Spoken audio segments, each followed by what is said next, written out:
Prophet sallallahu alayhi wa sallam said, خَيْرُكُمْ مَنْ تَعَلَّمَ الْقُرْآنَ وَعَلَّمَهُ.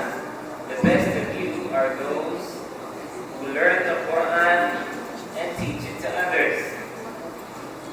And guess what? We're now in the month of Ramadan, about which Allah subhanahu wa ta'ala says, شَهْرُ رَمَضَانَ الَّذِي أُنزِلَ فِيهِ الْقُرْآنَ.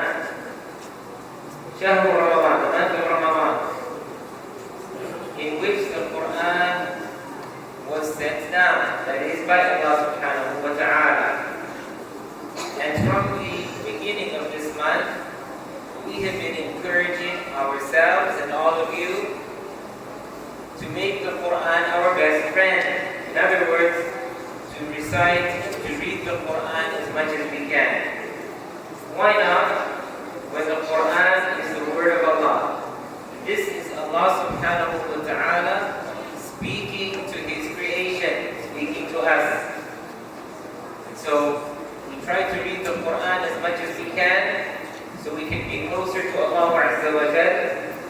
And of course when we say we read the Quran, well, first of all, just reading it, even if we don't understand it, is a good thing. You know, with other books, you would say, what is the sense of reading this when I don't understand a word of it? That I would understand if you said that to me. Why should I bother reading the storybook and I don't understand a single thing? But with the Quran, we say to everyone, read it even if you don't understand it, for several reasons. Among them, well, it is the word of Allah, and so whenever you recite the Quran, for every letter of the Quran that you recite, and when I say every letter, Alif Lam Mim is not a letter. Alif is a letter, Lam is a letter, and Mim is a letter. For every single letter that you recite, you will be rewarded 10 hasanat. You will get 10 good deeds for every letter. So just when you say Alif Lam Mim, how many? 30 hasanat, 30 good deeds have been rewarded, have been recorded for you.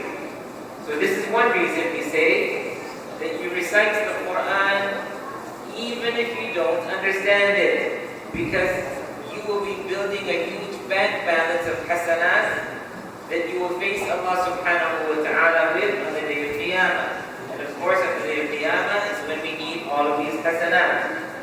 Another reason is, Allah tells us in the Quran that the Quran is a shifa. What does shifa mean? It means it's a cure. It's a cure for all kinds of different conditions and sicknesses, psychological and others.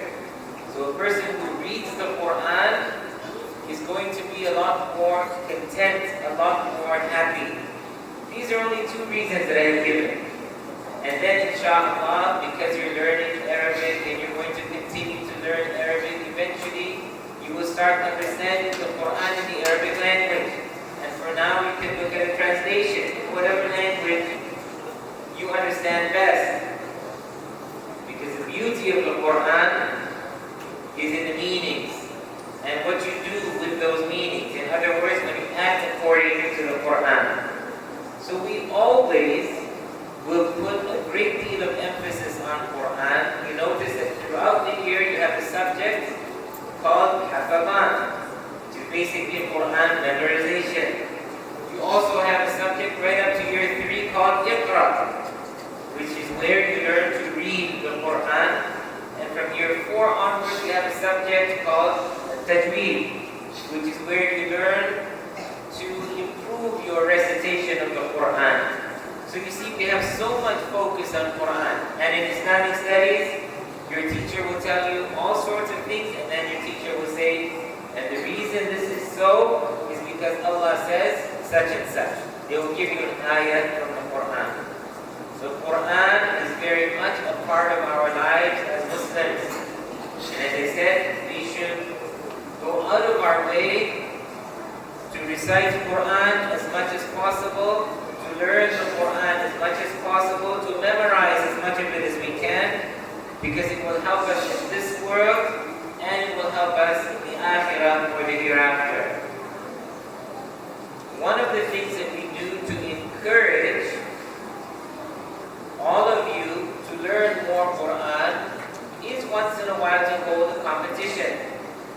the idea of this competition is not the prize that you will get here. This is only what we call an incentive. Something to make you more excited about learning the Quran. The real idea is that you learn the Quran and you start loving to learn the Quran and then keep thinking about the best possible prize.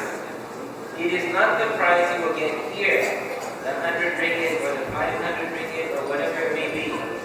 What is most important is, number one, every letter of the Quran that you recite, and every time you recite it, so don't think that if you're doing one surah, then you spend hours trying to memorize that surah, you'll be rewarded only once. But every single time that you say those words of the Quran, you will get 10 hasanat for every letter. While you're practicing, while you're revising, while you're learning something new, when you recite in front of the audience here, every single time you recite, you are getting a prize.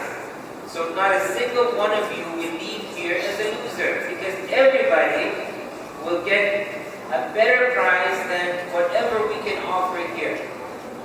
Okay? Your prize is going to be with Allah subhanahu wa ta'ala. So I want you to think about that. Don't think, oh, I didn't win anything. No, you have won just because you've been reading the Quran. And then, you get a little bonus prize from us here, which at the end of the day is not really a big deal.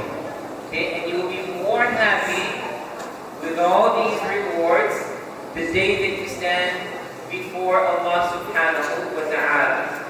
Alright? So with these few words, I encourage all of you to keep practicing and keep learning, not only for this competition, but for your own benefit and for your own selves as well.